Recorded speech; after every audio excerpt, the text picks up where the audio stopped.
Aprobado na sa ikatulo ug ulahing pagbasa sa Kamara ang sugyot balaod nun nga nagtugot sa operasyon sa mga motorsiklo isip common carriers sa transportasyon sa mga pasahero ug pagkaon, lakip na mga nagadeliver og parcels. Ilum sa House Bill 10424 kun regulation sa motorcycles for hire, tumong niini aron masiguro sumala pa ang roadworthiness ug maayong kondisyon sa ilang motorsiklo nga ginagamit, pinaagi sa ilang pagparehistro ngadto sa buhatan sa Land Transportation Office o LTO, mato di Speaker Martin Romualdez. Ginakonsidera sa maong sugyot ang mga nahisgutan nga mao'y nagasilbing epesyenteng alternatibo sa mass public transportation ug usasab ka mapuslanong tinubdan sa panginabuhian sa mga Pilipino. Rason nga miuyon ang pipila sa mga habal-habal driver sa Gensan sa maong sugyot, asa andam sumala pa sila sa mga guideline ug policy o galing kini mapatuman sa mga policy maker.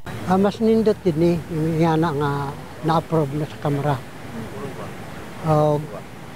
Kunta ka na, matuma na arong ang among ginabuhi, diretso-diretso po. Siyempre, kuhaan po ng among mga pasahero. Kanang amuha po ng risgo kaya naunsa man ka. Siyempre, mali ba mi o dili, siyempre risgo pag ginanamo. Diba?